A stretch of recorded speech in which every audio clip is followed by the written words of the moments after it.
Kaya tulad ng minimum wage earner, parang magkakaroon siya ng subsidy na 3,000 pesos, tapos sa taxes na lang ibabawas.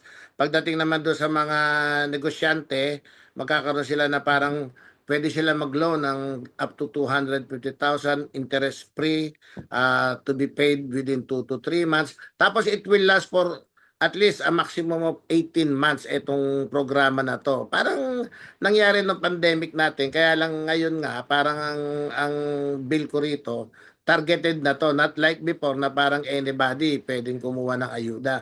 Ngayon, tamaan na natin dito yung logistic company, retailer, halimbawa yung household natin, magkakaroon siya ng insentibo na 500 pesos for every 11 kilos ng LPG para kahit paano, kahit sino, dahil naniniwala ako, mataas ang LPG ngayon.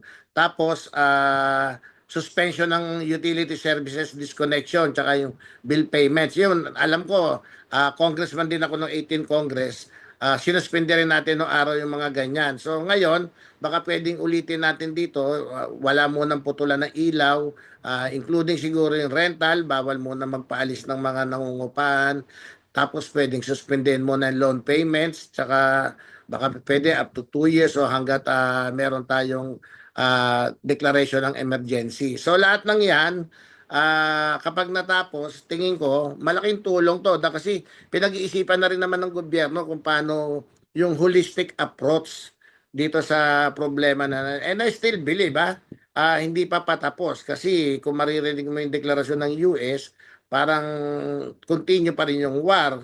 So siguro the minimum is 2 to 3 months and hopefully wag. 'Di Mm. ba?